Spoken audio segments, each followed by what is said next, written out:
په مسواک وهلو باندې چې الله تعالی و انسان ته څومره ثواب ورکوي، داسې په بروش او ټوټفیس استعمالولو باندې هم هغه ثواب دی او که یا له مسواک څخه مقصد خو د خولې صفایي وي، او د خولې صفایي خو په بروش او ټوټفیس استعمالولو باندې هم راځي.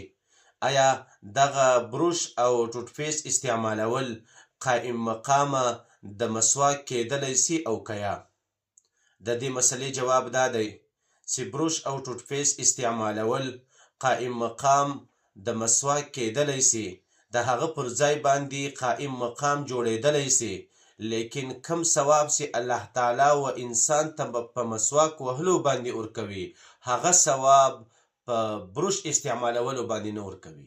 نو د سنتو چې کومه مرتبه ده، د سنتو چې کوم ځای دی، هغه په دې بروش استعمالولو باندې هغه مرتبه الله تعالی و انسان ته نه ورکوي.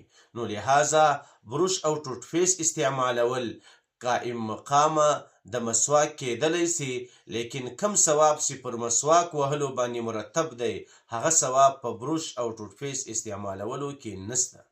نو زموږ ستاسو لپاره پکار ده چې موږ تاسو باید د محمد رسول الله صلی الله علیه وسلم دغه یو سنت را ژوندی کو.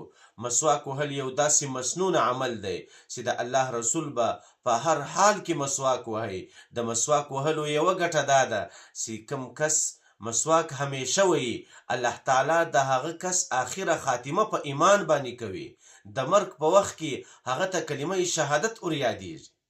او دوهمه ګټه یې دا ده چې په دې باندې الله تعالی راضي کیږي. نو د زندگی تر ټولو غټ مقصد د الله تعالی رضا دی، هغه په دومره کوچني عمل باندې کیږي. نو موږ تاسو باید په آینده کې مسواک وهل دا په پابندي باندې وکړو.